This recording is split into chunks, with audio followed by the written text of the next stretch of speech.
Hi, and welcome to Wait, Hold Up, What? I'm your host, Dawn. And in today's episode, we're going to talk about something that it might seem like we talk about a lot. And maybe we do, but I'm okay with it. And that is confidence.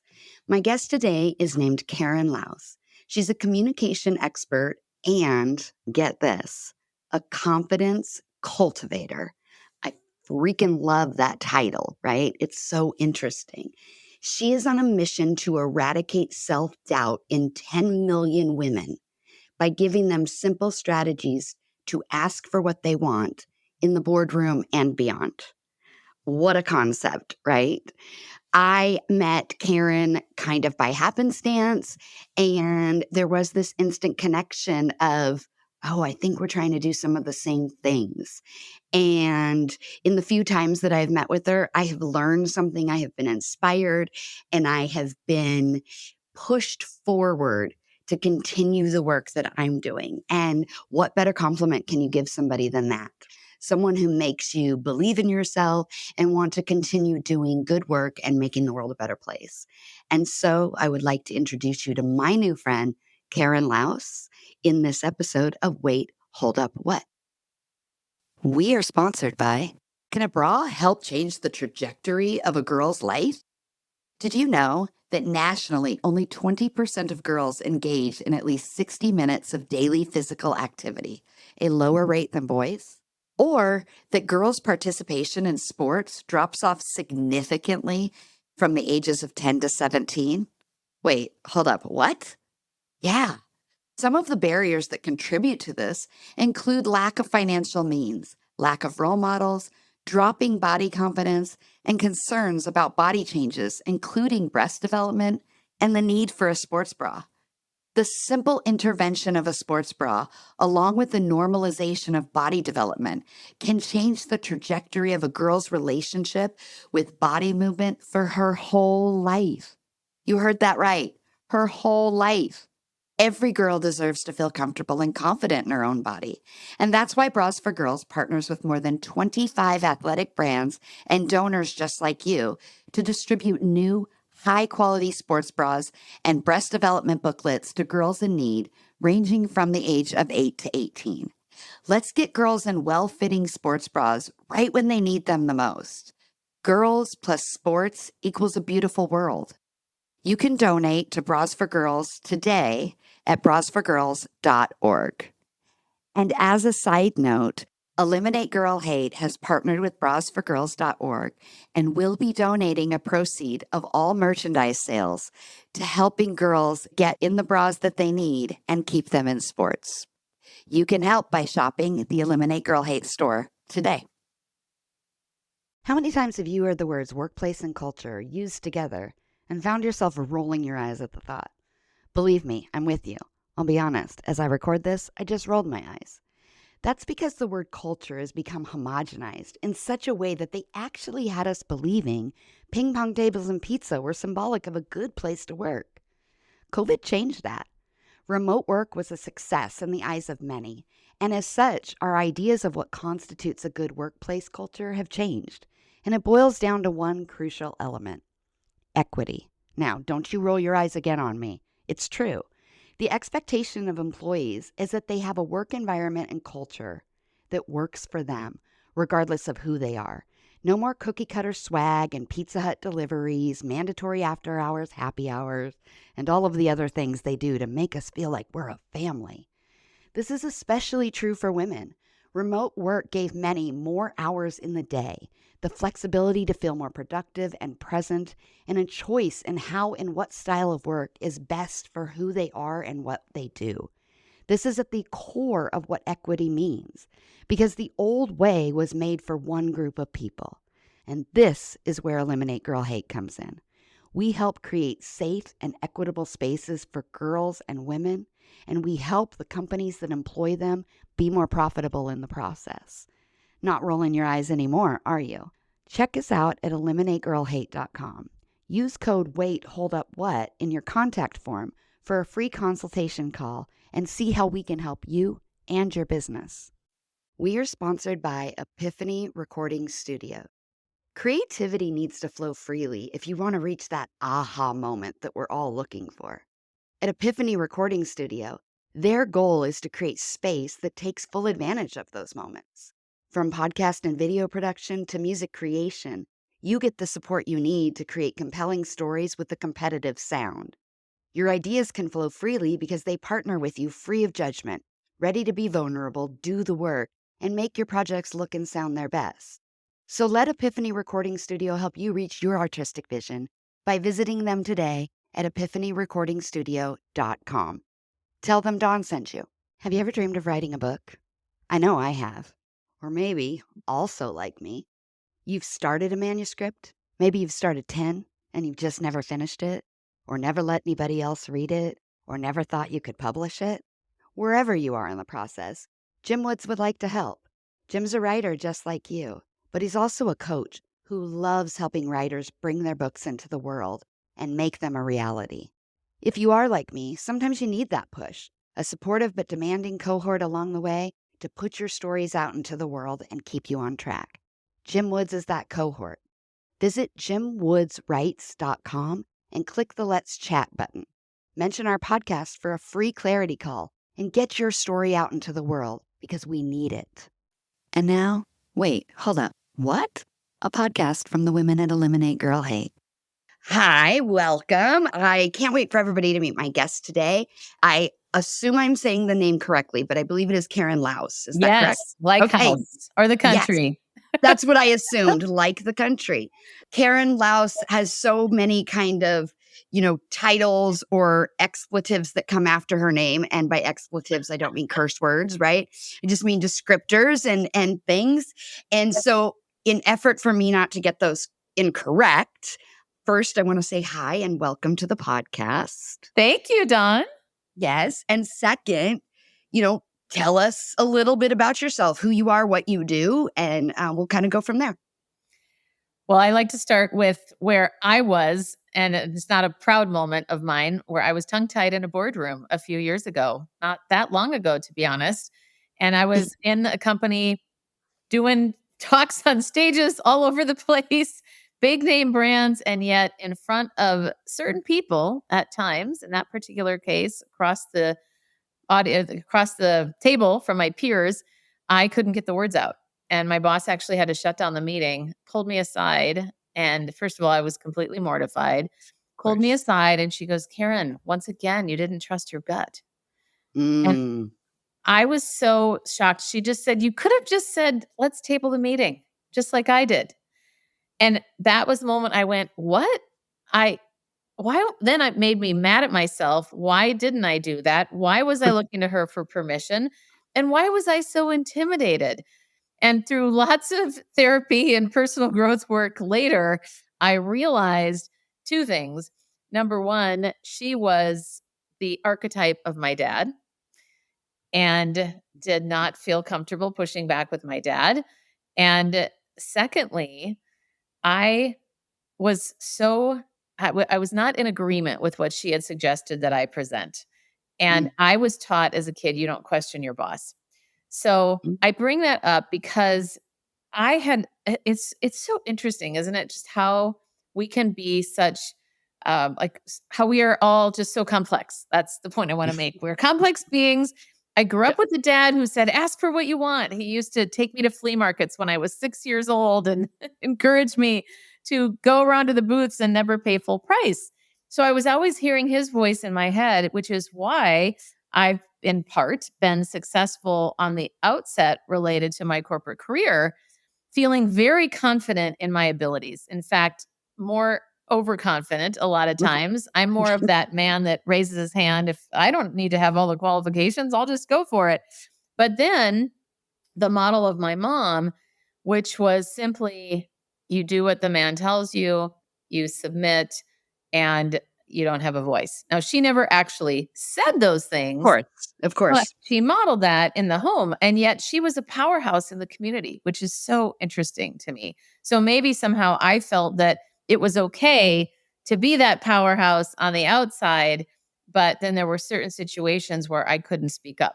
So Mhm. I have made it my mission to eradicate self-doubt in 10 million women in the next 10 years and replace that with self-confidence. And then the way and the how I do that is through helping people with communication skills, specifically in executive presence or just how we come across with our body language and our voice, and then also in the content and the stories that we're sharing. So I do keynote speaking and one-on-one coaching, and I started my career in HR, but I always found that I loved developing people. So I left corporate in 2020, bottom line. Scary time to leave corporate. Uh, And you also are the author of a book, correct? I am, yes. What is that called? It's called Trust Your Own Voice. It's all about growing your influence through confident communication skills. And that is the thing I will say that I have hung my hat on for the majority of my career is the confidence that gets built when you have tools and strategies to know what to say. So for example, if we go back to the boardroom, if I had had a strategy, if I had known in advance, oh, I could like the idea of simply pausing and saying, "Hey, let's table this." But I didn't trust myself enough, and Mhm. that's why I call the book the book Trust Your Own Voice. Yeah, And it's yeah, the whole thing as a guidebook and things like speaking first in a meeting. Like we're all in those meetings where in the very beginning, we started off and somebody says, "Who wants to go first?" and nobody does.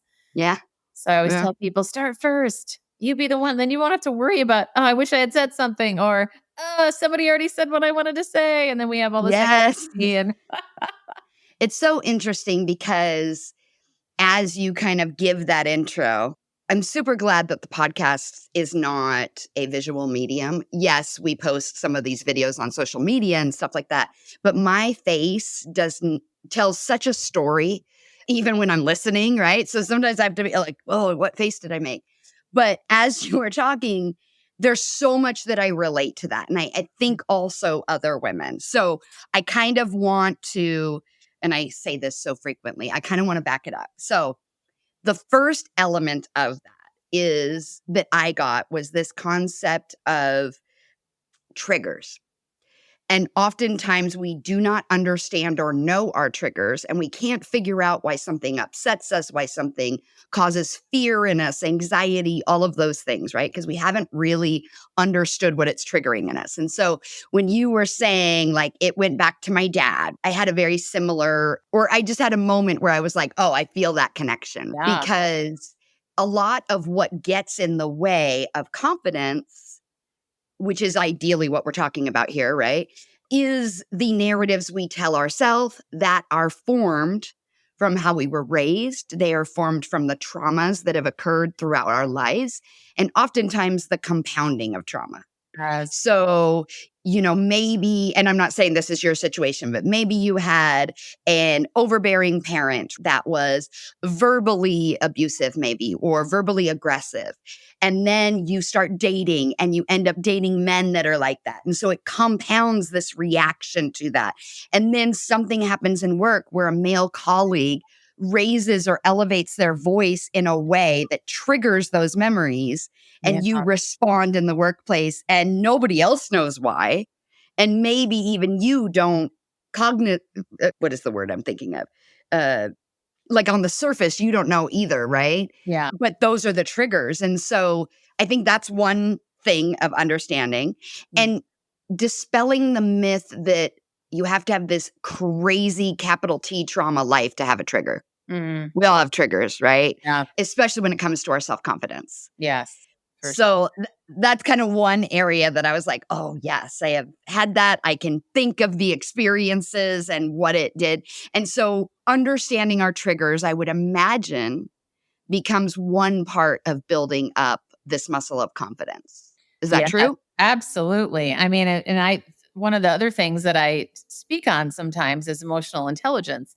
And that makes me think of that. Really, that number one component is being aware of you, yourself, how you come Yeah. across. And then that to me is probably the number one, almost number one skill in leadership next to communication, or maybe they go both hand in hand. So yes, absolutely. Because Right. I will say, thinking about that specific time frame when I was in the boardroom and then had this aha through the wisdom of a coach at the time that she was really the same archetype as my dad. And I thought, oh my gosh, that makes so much sense. Mhm. And you So, fall into old patterns and you right. know, whatever those things are. And then I think the second component to that is knowing yourself well enough to know where you can set those lines in the sand because, you know, as you talk about strategy being so important or a plan being so important, I think some people will hear that and misinterpret that. Mm, And I'll use an example yeah. as public speakers. Mhm. On the surface, if you talk to somebody and you're like, "Oh, I wanna become a speaker," and somebody's new to it, they're like, "Okay, I've gotta practice, I've gotta memorize every line of my quote Mm. unquote speech, right? It's gotta be perfect, it's gotta be this." And I was one of those people. And every time I got on a stage, one of 3 things happened. I would throw up, I would cry, or I would leave. Oh my gosh. Yes, and it was I mean, the most embarrassing situations, and so I really shied away from doing that. And once I was given an opportunity to speak on something that mattered to me Mm. and was given that opportunity in an environment where I was too busy to be in my head and practice and memorize, I, Mhm. like, made my presentation, but then I had to put it aside because I was so busy doing something else. I'd never been better on a stage, and my life changed in that moment. And some of the things that I learned about myself is that practice or preparation doesn't mean the same thing for everybody. Some people need a script because they're not the kind of people that can talk off the top of their dome, or maybe they don't know their content, their memory and things like that don't work as well. And some people are just great at going on and winging it, right? Yeah. We kind of just saw that at the Democratic National Convention, Mm. where Bill Clinton went overtime and they're like scrambling behind, and the teleprompter disappeared, but he just kept going. Not everybody can do that Yeah. and come across that way. That doesn't make you a bad public speaker.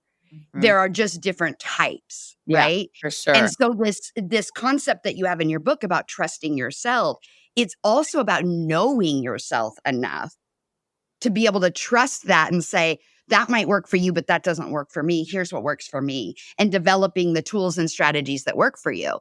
So you can coach them all day long, but there's not a cookie cutter answer that's going to work for everybody. Exactly. And that is why it's true. I'm just reiterating what you're saying, the importance of owning the things that you are confident in and that you need. And Yeah. that makes me think about how powerful it is to own a choice.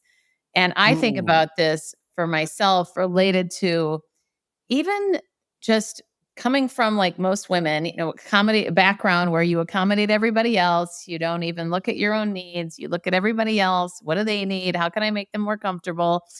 And these moments when we can, and this could be a great tip for anybody listening to start noticing when you disagree and being able to go, even just starting by saying to yourself, I disagree with that, or I think differently on that.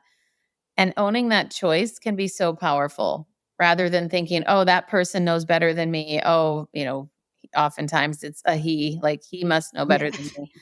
And that is something that I have contended with a good portion of my life. But it's when I Sure. realized the moment, actually there was a example in my dating life. Speaking of dating life, I grew up thinking that marriage was somebody controlled the other person because Uh-huh. my dad definitely controlled my mom Yep. and she allowed him to do that.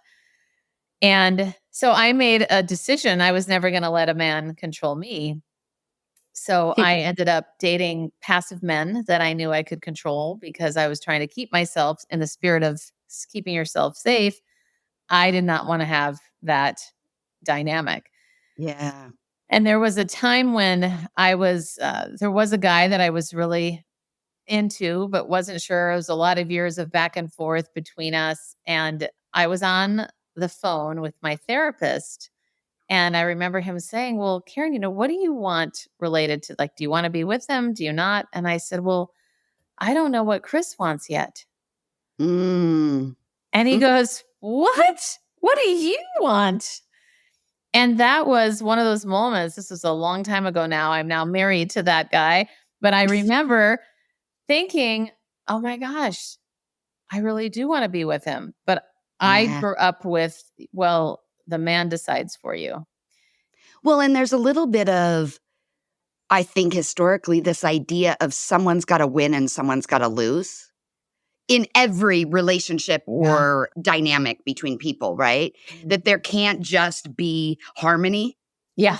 Yeah. There has to Right. be an imbalance of power or whatnot, and there's a biblical term where they talk about, and by the way, I'm not a biblical scholar, so I'm whatever. Me neither. But it talks about being equally yoked, right? And Oh, I think yeah. a lot of people misunderstand what that means, Mm-hmm. and they take that context into it. And because we are, especially in this country, we are about winners and losers. And so we don't really focus on, wait, how do we both win? How are we able to come together with people in which we don't have to think about who we are or what we are displaying? We can just be, and it is safe, Uh, that's right? the world I want to live in. Yes. Yes. And it's, you know, I think after a lot of therapy as well, I realized, so I'm this pretty, I'm going to say loud person. Why not? Own it. Own You it. know, yeah, everybody, my whole life has talked about how much I talk. It's a joke. It's comical. I talked to my aunt yesterday, and she is someone who is always like, "Wow, you're quite the chatterbox," like my whole life, right? And because of that, I think people have a misconception about me and think that I'm an extremely big extrovert. Hmm. I am not Mm. at all.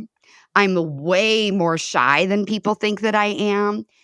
But when you were telling that original story in the boardroom, I have always been the person to raise my hand. Always. So good. I don't know where it came from. I have spent a lot of hours, both in therapy and not in therapy, trying to figure out where that came from.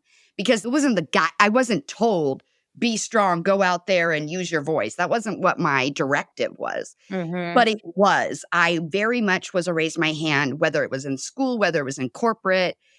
But in personal relationships, I shrank Hmm. because I thought if I used my voice too loud, no one would stay.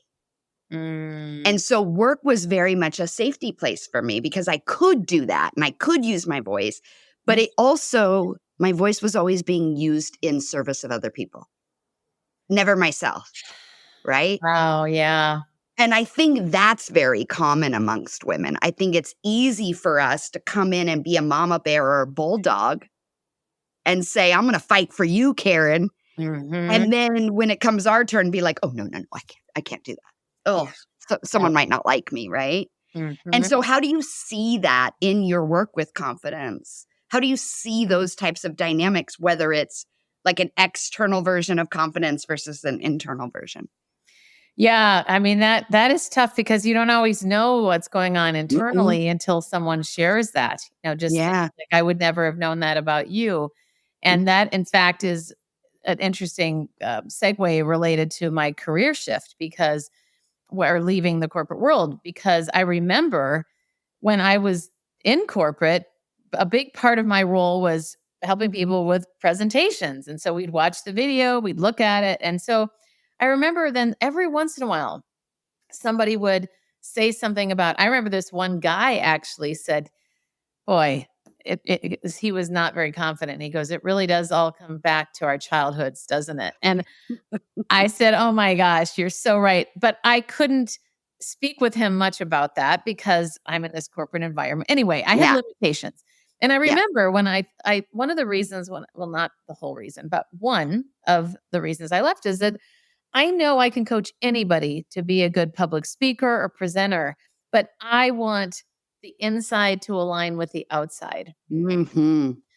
And that is, to me, the ultimate freedom. Like when I kept peeling back the layers of the onion of why do I want to do this work? Like it started with, well, I want to help women be more confident. Well, why? because I want to help them not have as much doubt. Well, why is that? Well, because I want them to feel better about themselves. Well, why is that? And again, the more I kept peeling it back, it was I want them to be free. I'm going to add a layer to that and Please. say, I'm guessing the heart of the onion is you want to be free, Mm. right? Like if But you keep asking those whys, yes. it Yes. our whys never have anything to do with other people. It is the it is the thing most people get wrong about the why, right? Interesting. Yeah. So many women and men as well will tell you that their why is their children. It's not. Mm. Because that means if your children pass, God forbid, or they are no longer in your life, you no longer have a why? No, your why is not about anybody else but yourself. Mhm. And so I would imagine that it is you want to feel confident and you want to feel free and you want to be in your own beautiful excellence, right? Well, And the that is beauty the is heart of the onion. yeah, the beauty is I feel that way now compared to before. Mhm. So I want 'Cause you walked in everybody your path. yeah, I want people to be free too. I was Yes. a prison of my own making, and I see that Yes. so much with women.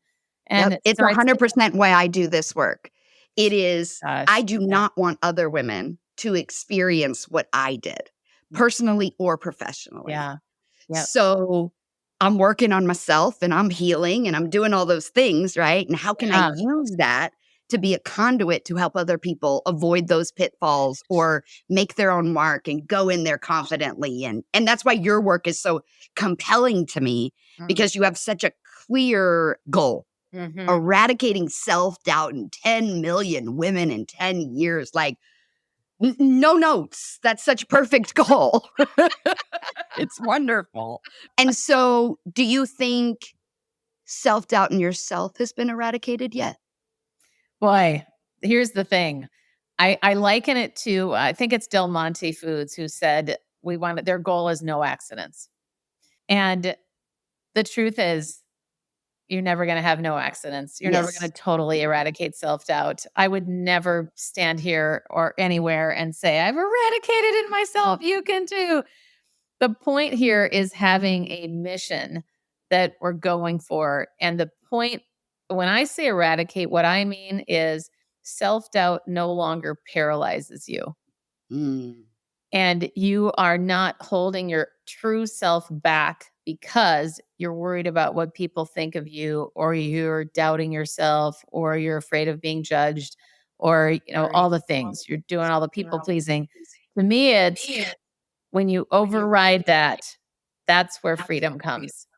Yes, So yes. it's And more I imagine, you were just talking about the gentleman that you were helping, and he was like, it all comes back to childhood trauma, right? I have experienced this, so I wonder if you have. There's a freedom to coaching on your own, not for some corporate entity.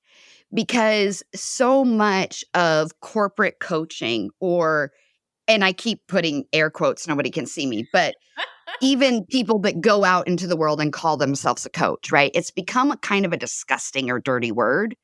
Mhm. And a lot of that is because people are like, I'm going to create a system and we're going to do the same thing for everybody. But that true element of being able to support and help someone is being able to help them identify what those triggers are and what those personal things are that are unique to them that need help getting over. So has that been a transition from corporate to your personal stuff that it has made it easier to dig in and help people because you have more freedom to get to know who they are? The freedom for sure. And we Yeah. can tackle it right away because it's so relatable Yeah. to Yeah. go, how many of you have felt, and in fact, I have to say, one of the women that hired me for a speaking engagement said it was because I had people pleasing on my website. And the irony is I had just added that because I thought, do I want to put that on there? I don't know. And it was one of those things you never know. But I think that when people can identify with the pain that they're feeling, the struggle, and you realize, wow, this person gets me, it's so much deeper. The work is so much deeper because it's not I mean, again, anybody can stand up on a stage and learn the technology or the technical components. It's like the Olympics. Yeah. When you think about the technical components versus the embodiment of something where you're really Yeah. feeling the message, you're feeling whatever it is you want to say. So that has been a lot greater related to what we're talking about with freedom for sure. Well, and I mean, at the heart of humankind or humanity, we all want the same thing, even if we call it different things. And that is, we all want to be seen and Yeah. connect, right? We know that without community, civilizations perish. And so to be able to provide that for somebody, again, it's about a safe space to be completely authentic and real.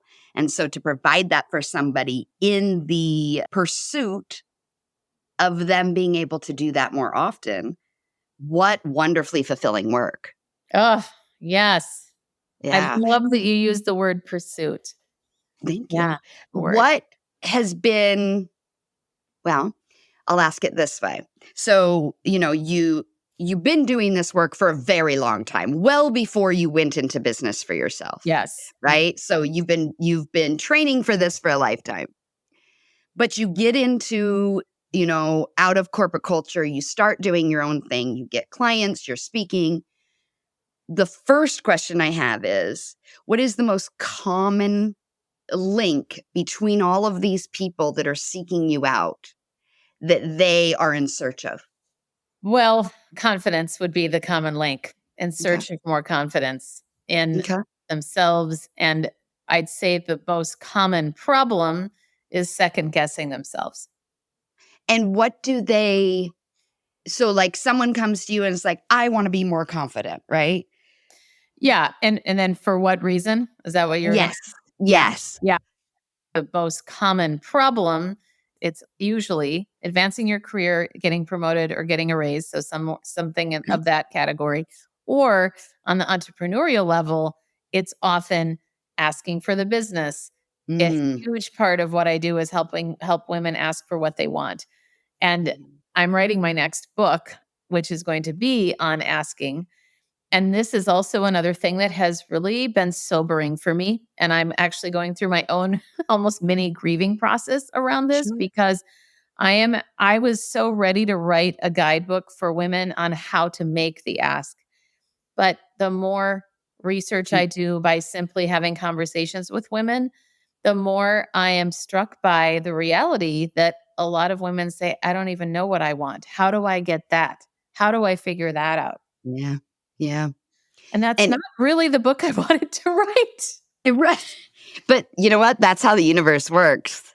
Like what's the expression? Like tell God what to do and he laughs in your face. What Oh, I yeah. can't Yeah, remember yeah, that yeah. expression, but and I use it as the universe, right? Like I always say that the universe whispers to us for a really long time. Oh, that's good. And we think we hear one thing. It's a game of telephone. So we go in that direction and we get smacked upside the head and turned in another direction, right? Like it's like you got to kind of go where it goes.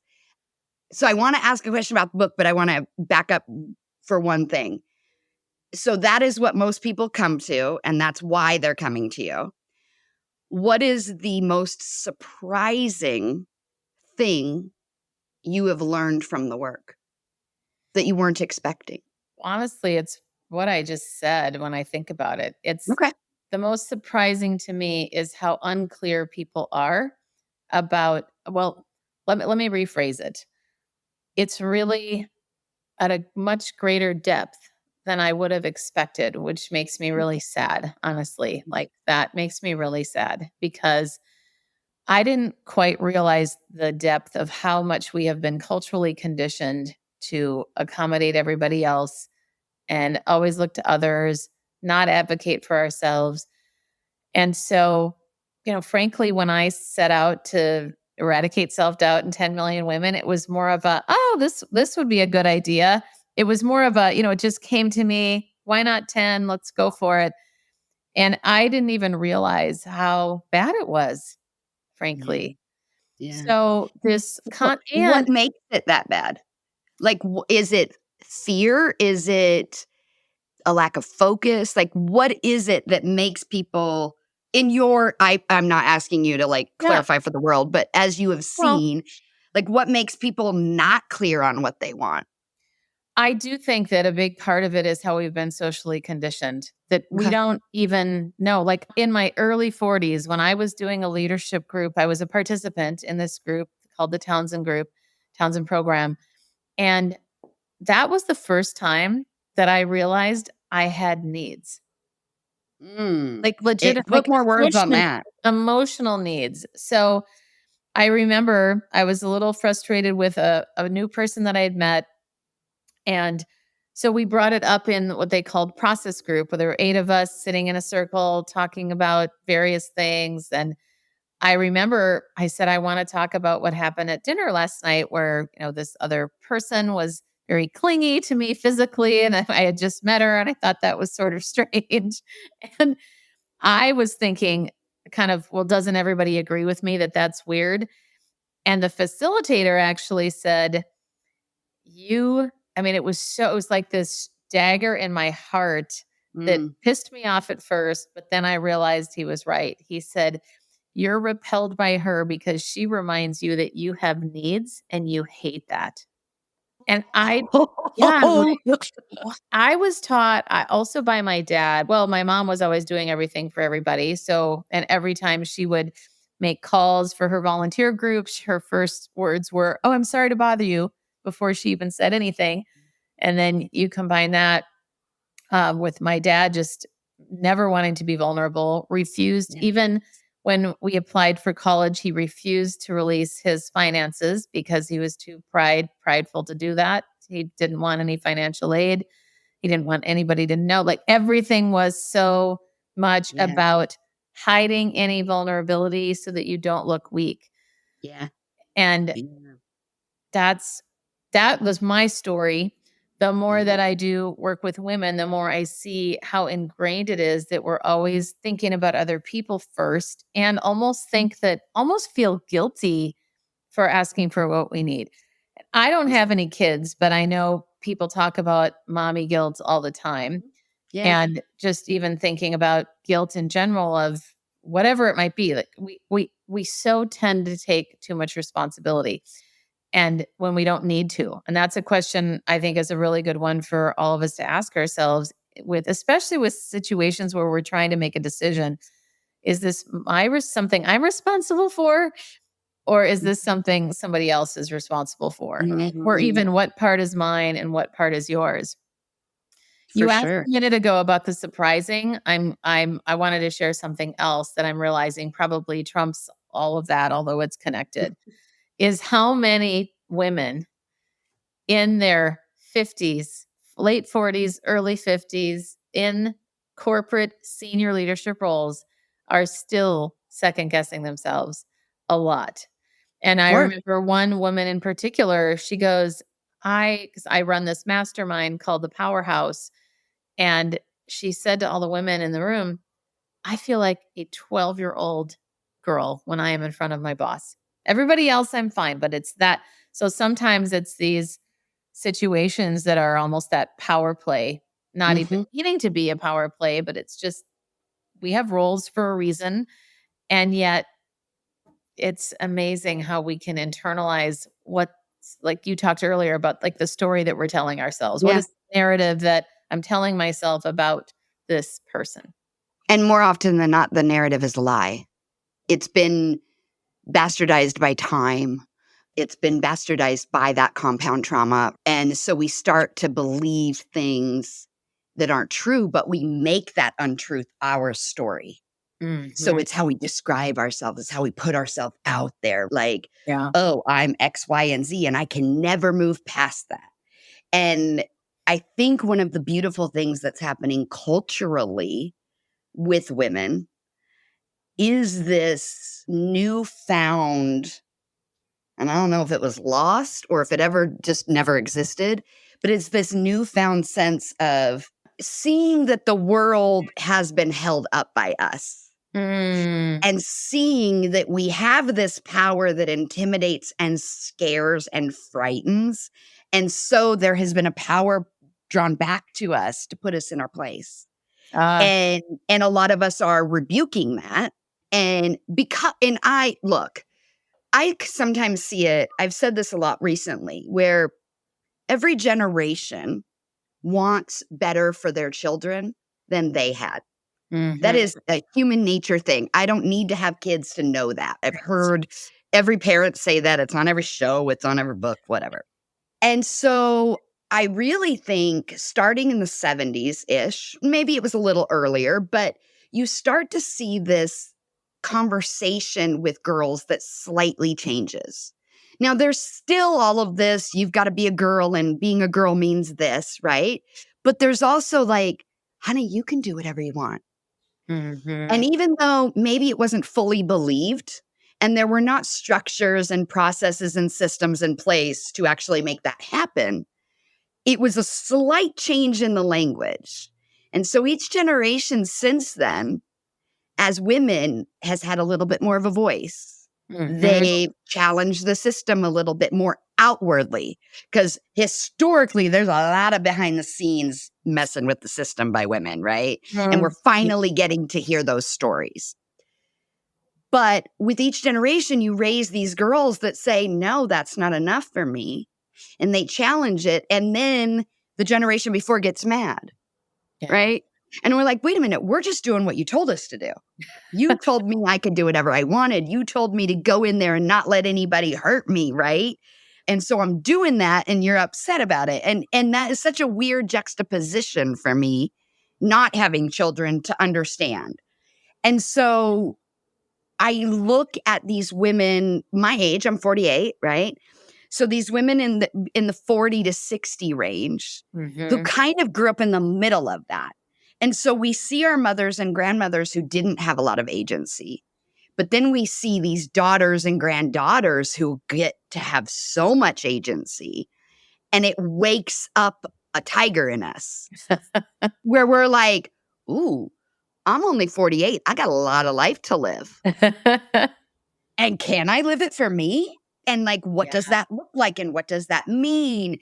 And we also know financially that the 50-year-old woman is the most powerful consumer in the Mhm. world. And when you are the most powerful consumer, there is a lot of power in that. And yet society has been hiding that and keeping that a secret.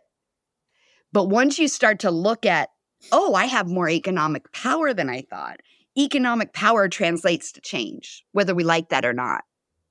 And so I think this is a really interesting time to be 40, 50, and 60 as a woman, right?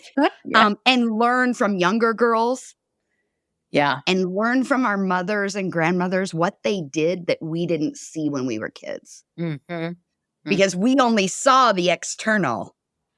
But there's so much more work they did behind the scenes that made them, pardon the language, but badasses. Mhm. And it was, if you ever watch Handmaid's Tale, right? There's that whole secret society of women behind the scenes that is getting people free and helping them out, right? And we have had that since the beginning of time. Yeah. Women are really great organizers, they're really great planners, they're really great at making you think one thing, but Mhm. doing some pretty big work underneath of that. Yeah, And that's for sure. cool. Like, oh, so imagine your work is then putting them to the forefront. Whew, there's about to be Yeah. some really cool stuff happening, right? Mhm. Mhm. What do you think is the biggest challenge in the work that you're doing? For me or for the women? Both. We'll start with you. Start with you. For me, it's people continuing to actually take action. I mean, Mm, I feel like I'm wavering with that answer because it's kind of like my husband said years ago when I used to manage a team of facilitators. I'm so big in personal growth and because I've seen the difference that it's made in my life. mm, And I remember him once, I came home frustrated that somebody wasn't receiving my input. And he said, the thing is, honey, you care more about people's growth than they care about it for themselves. yeah. And I would say that is, if we go back to, well, kind of what's the occupational hazard or frustrating part of my role. It's when people don't realize it's it's like when people don't realize I'm kind of thinking as I'm talking about this, Of course. when they don't realize what difference could be made. So for example, I talk a lot about helping people and with their voice. So the difference between people most of the time, they might do a talk or speak in a meeting and they don't really think about how they're coming across with their voice. But when we dive, for those that are willing and dive deeper into it, the difference between, for example, somebody using upspeak, that phrase, that slang term for when we end a statement with a question mark like this. If I said, "This is what I think, Dawn," and Yeah. soft, tentative question mark. The difference between that and speaking with vocal conviction and punctuating your words and having that vocal, just, I like to call it vocal punch, frankly. And that difference is massive. But Mm. most people aren't willing to put in the energy and the effort for the payoff. So that's frustrating for me. Do you think it's because it takes too long in their mind to get the payoff, or more that they don't believe it could actually happen? The second one. Okay. Okay. It's a Interesting. little bit of both for sure, but I'd say it's the second one. And I will, I mean, again, I think about this from my perspective where I spent an entire lifetime honing my craft. Yeah. So, for example, there was a massive payoff for me because it still is my livelihood to be a good speaker. Yeah. But I remember once, many years ago, in the middle of my career, speaking at a group that I was a part of, and we met every month, 8 people around a boardroom table. And I had one time where two of those women that were part of this group independently said, "I love it when you speak. There's something about your voice and the way you use your hands that's really engaging." And I remember thinking in that moment, "Oh my gosh, this stuff works everywhere." This is, so I always joke with people, is there really such a thing as private speaking? Because so many Mm. people focus on, "Oh, I want help public speaking." But we're always public speaking unless you're talking to yourself in the shower or in the car. Yeah. And so when Yeah. we can recognize that every time we open up our mouths, we never know who's watching. We always have an opportunity to influence with the way that we speak. So I'd say, that going back to why, it's that most people aren't willing to put in the time because they don't think the payoff is that high. Or they Yeah. think, like I was speaking with a woman, this was an interesting moment for me too recently, speaking with a potential client, and I had her assess herself. I have something called the confidence cocktail, which is my signature framework. And one of the components of that is your presence. And I have people rate themselves on a scale of 1 to 10 with where they're at to help assess where we would work, what we would work on. And she had presence as one of the highest. But in our communication, that was the first thing I would have worked with her on. She ended up Mm. choosing, I actually ended up referring her to somebody else because I thought she would be a better fit with somebody else. But the point is, I remember thinking, wow, we are so, her self-assessment was so off compared to what I saw as potential in her. Yeah. She had a pretty soft voice, but she said, well, people generally like to, she was basing it on people's response to her. But this is also the hard part. We have to have the vision of what's possible beyond what we currently have. Yeah. Yeah. Yeah. So Yeah. she doesn't even know how that might be holding her back. Now, maybe Yeah. it isn't. I don't want to be presumptuous to Of say it is, course. but let's face it, when someone is a better communicator, more engaging, more interesting, more likable, more compelling, all the things, it makes a difference. Where does self-worth come into this? Well, that's very timely that you asked that because I am reading Jamie Kern. It's called Worthy, the woman who founded It Cosmetics and sold it Mhm. for billions of dollars. Jamie Kern Lima, I think her name is. I want to give her full credit. She has the whole chapter that I'm still sitting with is the difference between self-worth and self-confidence. Mhm. And I really hadn't dove into that too much. And I Yeah. will tell you, it's making me think differently. I So 100% get that. I feel like, yeah. So I feel like I'm in growth mode related to this myself. Because, And what obviously, you're still moving through this, but what is it on the surface that makes you feel different? well, I was thinking of self confidence almost like I don't really talk about self worth that much, Mhm, maybe because most people in the market are talking about self confidence. When I think about mhm. the skills that I help women with, so many people have said back to me, "You gave me confidence," or "You gave me Yeah, courage," is a big thing. yeah. Most people don't say you gave me self worth. In fact, I've never had anybody say that. Yeah, yeah, yeah. But what is making me think differently is the way that she's defining it in the book, that self, which makes me start thinking, gosh, at the end of the day, I'm helping women feel more worthy or recognizing their worth. So I do think the self worth is at a deeper level. Yeah, because I think confidence can be the facade. Like, you can teach Yeah. somebody to be confident, and then behind closed doors, that's not who that person is. I was talking to somebody, a friend of mine the other day, and I said some things, and I've known her for 20 years, and Hmm. she was like, "I did not know that about you. I did not know that your internal struggle of self-worth was that. You always seemed so confident."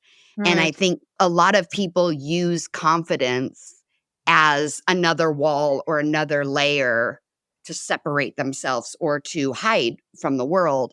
And so it can be easy to become like, "Oh, I'm gonna be the speaker and I'm gonna project authority and confidence," and then go home and be like, "Oh my gosh, I'm such a loser." Hmm. And so in my opinion, if those 2 are not working together, then self-confidence becomes fleeting, right? Yeah. It's Mm-hmm.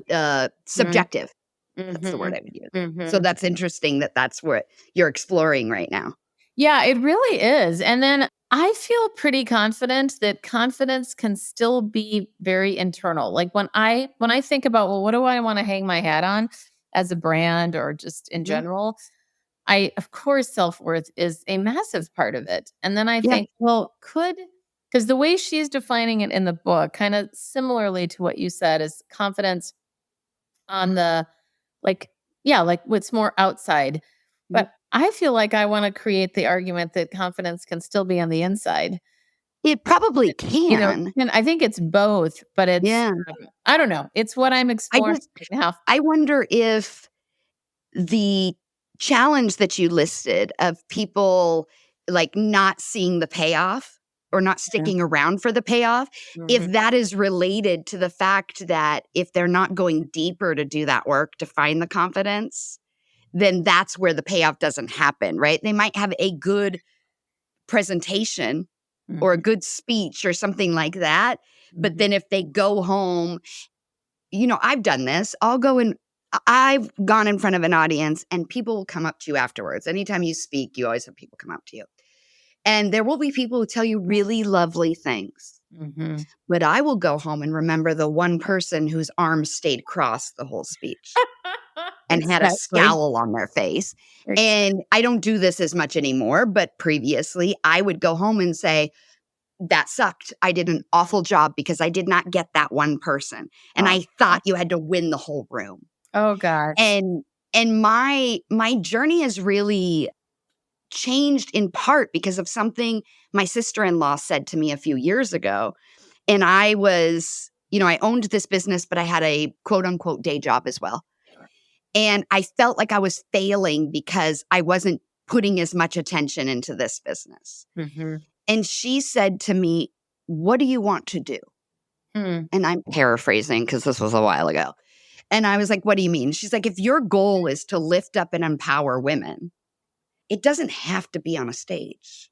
You're Mm, doing that in this role at this job you have. So mhm. just because it doesn't look like the picture you have, you're failing. Look at the people you're impacting every day." And Yeah. that really, really created a thought change for me in a Wow. super big way. That's Um, amazing. Yeah, and I think that is a little bit of the worth versus confidence conversation, right? Mm, Is like, "Oh, I thought I was a failure because I didn't reach 110%. I'm an overachiever, right? I yeah. only got 99%. I'm a failure." And I do think a lot of women have that, right? It's all or nothing. There's no happy medium, and sometimes maybe the worth conversation is helping us find that happy medium Mhm. of Mm. knowing we're allowed to fail and that doesn't make us a piece of crap, Yeah. right? Exactly. Exactly. I often say, or I have been known to say, especially to young girls who work for me, and I'm going to curse, and this happens on this show, but just in case it offends anybody, I like to give a warning. They'll tell me all the reasons they don't deserve something, all Mm. the reasons they shouldn't have it. And 9 times out of a 10, I would say to them, "What makes you such a piece of shit that you Wow. don't deserve something that you think someone else does?" And inevitably, every person goes, "I'm not a piece of shit." And I'm like, "Say it louder for the people in the back because your brain is not hearing that." Right? Yeah. And so I think there is a really happy medium that's gotta be with those 2 topics, I imagine. Mhm. Yeah, Mhm. it's Yeah. interesting.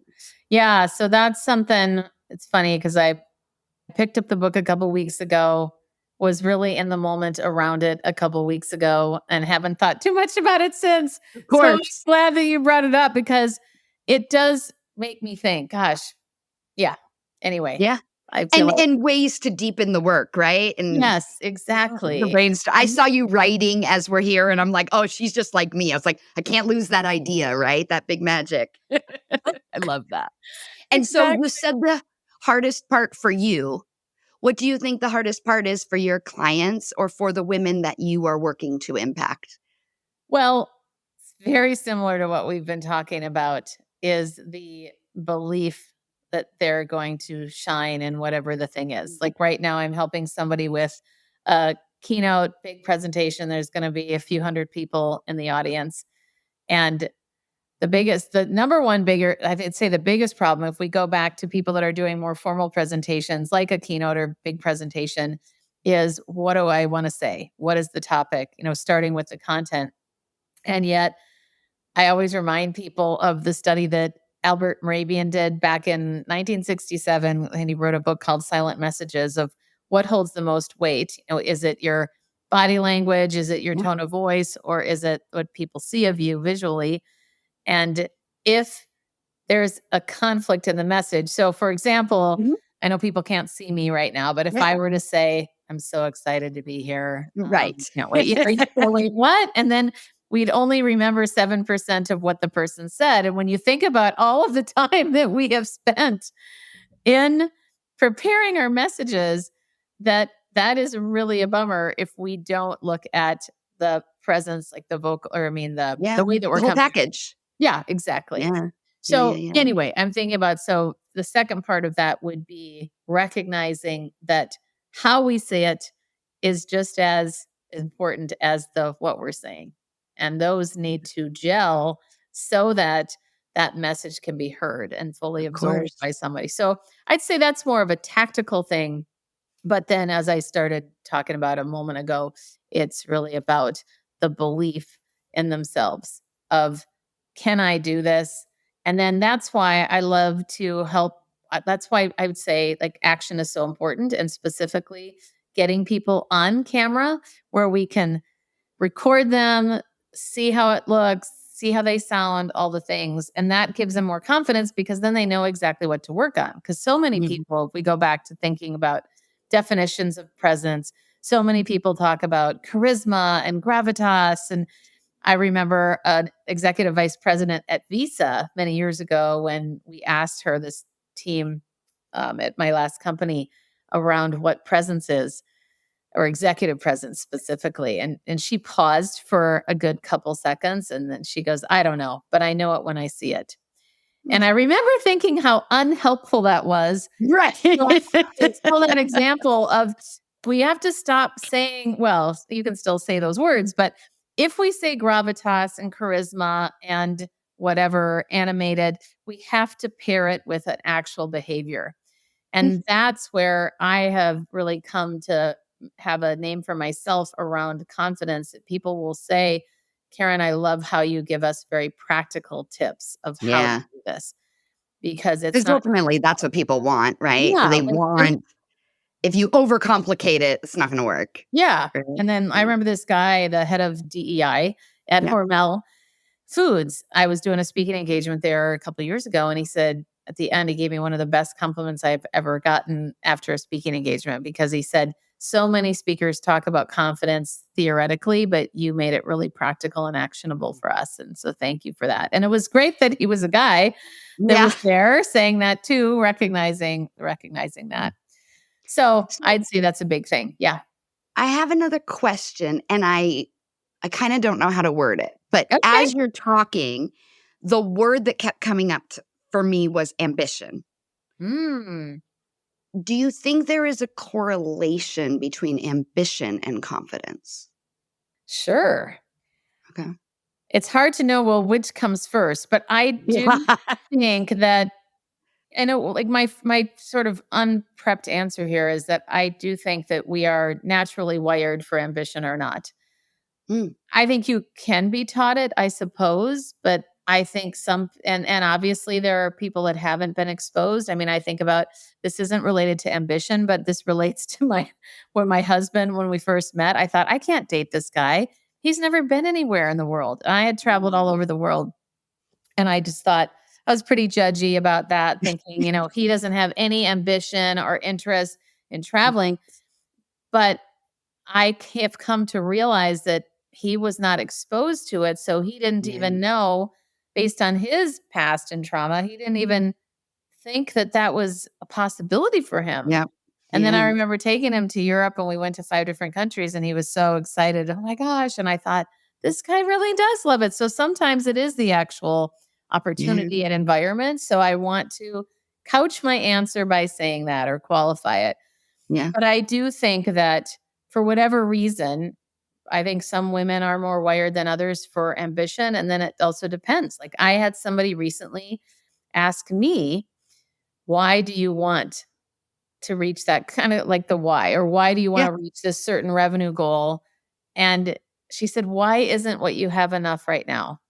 Mm, And that was such a great question. And it was compelling, because I do think that so many of us are wired in general to want more. I think that's just an American thing of, what's yes. enough? I want more. I want more. Like, and I think so many of us are going around, and I'm very, very cognizant of this, of going around trying to get our worth from buying things or food or status or whatever it is. Mhm.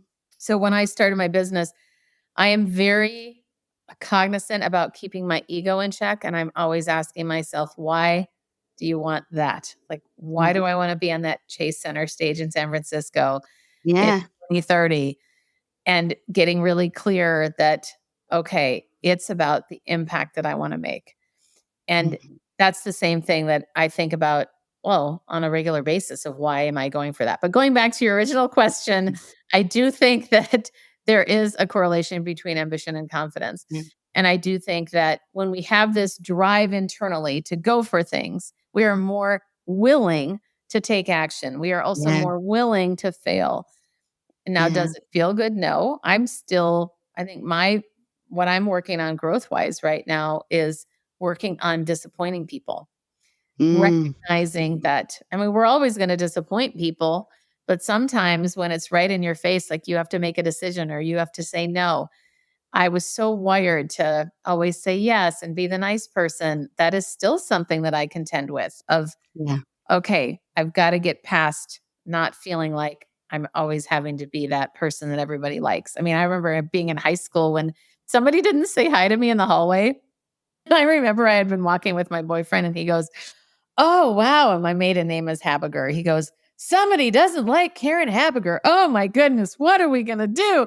And I was so embarrassed. Yeah. But that was the first time anybody in my life had said anything that made me realize that I did wanna be liked. I just Mm. hadn't thought about it before. Yeah. Yeah, it's just a natural inclination. Yeah. And I think, language has a lot to do with all of these things because we're talking about words and semantics, right? Self-worth versus confidence, Yeah. ambition, et cetera, et cetera. And the semantics of those words historically have been so different for men versus women. So while ambition is seen as a good trait in men, it was seen as a bad trait in women. Confidence is seen as good in men, it's seen poorly in women, right? And so I think a lot of that strive towards attaining those traits, we also have to get over the negative stereotype or narrative or whatever that is that society has placed on that for us as a gender or as a person, right? Mhm. Because and even now, right, we know that in corporate culture, for example, that the exact same traits between men and women are rewarded differently, from promotions to raises to things of that nature. And so do you play the game Mhm. or do you change the game? And that is a question that I think some people place, like they value one over the other. I am here to say Yeah. that neither one is a bad decision. Mhm. You have to make the choice that is right for you. Are you a person who wants to challenge that and fight and take all of the negative that comes with that? Because there will be a lot, right? Mhm. The pushback. Are Mhm. you someone who wants to stay in the traditional system and take all of the negative and pushback that comes with that? It's choose your Yeah. own adventure, and only you can decide which one gives you the life and the confidence, the enjoyment, the contentment, whatever that is, that makes you happy and is right for you. Mm. And to your point about ambition, if it is some people are born with it and some people are born without it or whatever, right? That the same may also be true for the people who are like, I'm raising my voice and standing up against injustice. Some Mm. people are wired for that, Yes. and they have a resilience or a strength that can take the beating that comes with it, Yeah. and some people don't, and that doesn't make one or the other good or bad. We need both to hold the system up. Yeah. And I think we forget that sometimes when we try to put labels on things and say, this is the only way for success. And this is the only way forward for this. And eradicating self-doubt in women doesn't have to be so that they can climb the corporate ladder. Right. Right. Right? Eradicating Yeah. self-doubt can make you a better mother. It Yeah. can make you a better partner. It can make you a better daughter, sister, friend, right? It can make you a better confidant to yourself. Yes. And all of that is at the end of the day, it comes about making healthier versions of ourselves. Totally. Yeah, Yeah. and just having more peace and Yes. fulfillment in your life so that you're In not having all this anxiety in your head and second Yes. guessing. That's why I see that so much. You Yeah. reminded me of a story about years ago when I interviewed to be a radio DJ kind of co-host at Oh, I love that journey for a you. radio station. And the guy said to me, and I was not ready for this, but I feel like this was God preparing me for later, like a more public life. But he goes, okay, so if you do this show, you're going to, at the end, you're going to have like 50% of the viewers are going to love you, or the listeners, whatever. And they're going to say great things about you. They're going to blah, blah, blah, all these things. And you're going to love it. You're going to feel so good. And then 50% of them are going to hate you. And they're going to say the meanest, rudest, most awful things you've ever heard in your life about you. And I need to know if you can come back the next day and do it all over again. Mm. And I was I was not prepared for that as a young human. Like, oh my gosh, that really tapped into this idea of, wow, I do really want people to like me. I think I have a lot more work to do here. I'm not prepared for that. I had a boss in my 20s, and I was growing in my role at the company. And he pulled me aside and he said, I want to make sure you understand. He's like, you're pretty sensitive. And I am. Everybody knows that. And he said, but the higher up the ladder you go, the more your ass shows. And it took me a really long time to fully understand what he was trying to tell me. Oh, But it's very true. The more success you see or the more exposure you get, the more exposure you have to the negative, negativity of that, Yeah. the hate, the pitfalls, the disagreements, right? Because that's just, again, how our culture is. And so for bosses to prepare us for that, oftentimes when we're young, we don't fully get the weight of that, right? Yeah. But I think that's such a gift. I probably tell somebody that on a weekly basis. And it was the great Scott Bowers of Oakley, he's pretty well known, who said that to me. And that was 20 years ago, more than 20 years ago, Wow. that he said that to me. And it has just always, it was such a simple phrase, but Yeah. it always stuck with me. And realizing, not everybody's going to like my ass. That's okay. Right? Like sometimes I don't either, by the way. I hear Um, that. Me too. I always we're kind of closing in, and I always want the guest to kind of have the last word. And you had mentioned earlier, like people only remember 7% of what we say. So, what is the 7% that you want somebody to take away from this conversation? To trust yourself. And related to that, knowing that it's never too late to decide that you can show up differently. And one of the greatest mentors in my life, who has now passed away, used to say, like, whenever somebody would say, but this, or I can't change it, or I've been doing this, da, da, da, up until now. And we can always have that moment up until now, decide, I'm going to do things differently. You can build confidence. You can know what things to say, how to say it. And there's lots of tips available in the world to do that. I love that. Now, how do people find you? How do they experience all of the world that is Karen Laos and all of the help that you provide? Thanks. My website is karenlaos.com, KarenLaos.com. And I have a podcast called Ignite Your Confidence, which is where I hang out a lot. And I'm on Instagram and YouTube and all the places. But I would say you can find me at my website. Yeah. And remind them the name of the book. And before you do, I know they can get it at all these big box people that I'm not going to mention, but tell them the name of your book and your favorite independent bookstore, if you have one, that they could buy it from. Oh my gosh. I know I really put you on the spot with that one. I don't, sadly. Wherever Inger Sparks sells books, but I'll give you guys one because I live in Portland. You can get it Okay. at Powell's. Powell's is a Okay. great bookstore, but tell them the name of the book again. Yeah, it's called Trust Your Own Voice. Awesome. Thank you so much for joining us. I know it's not always easy to do a really open conversation and get peppered with questions. And so I love that you were willing to play along with us and get in the sandbox. Yeah. So thank you so much. Yes. I remembered something else, if I could add, that please. if anybody is interested in related to getting promoted, getting your voice out there, 9 words to avoid and what to say instead. I forgot to mention that is on my website if anybody would like to see what to do instead.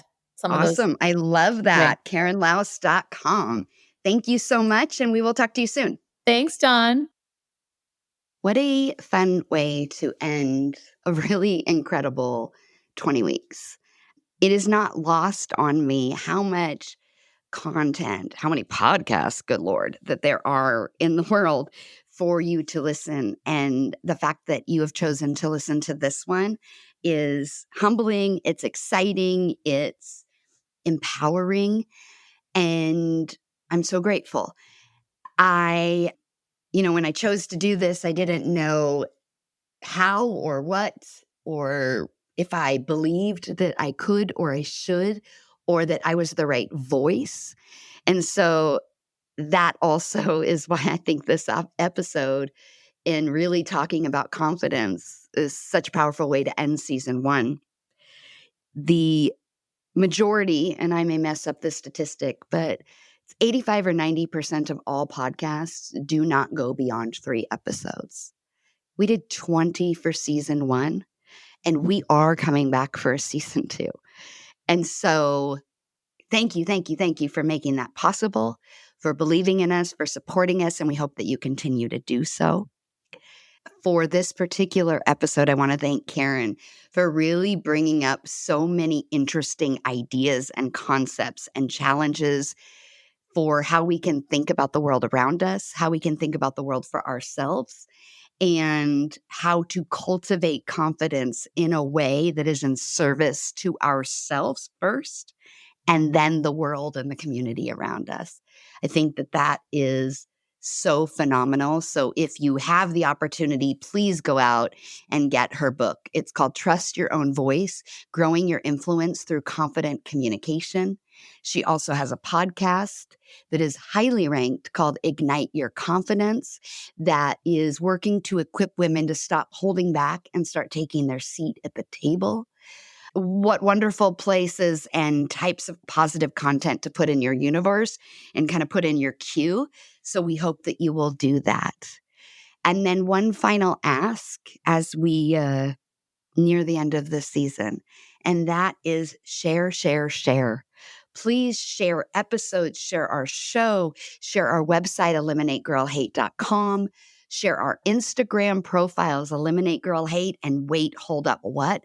Help us grow this audience, because ultimately we are trying to be in service of you and to lift up and empower, to create these safe and equitable spaces for women where we work, play, and learn. And we need your help to spread that word. And the last ask is, if you have listened to any of these episodes and got something from it, please write a review and rank us on Apple Podcasts to help us get into the algorithms of more places. Karen taught me, not only in this episode, but in my conversations with her, to ask for what I want.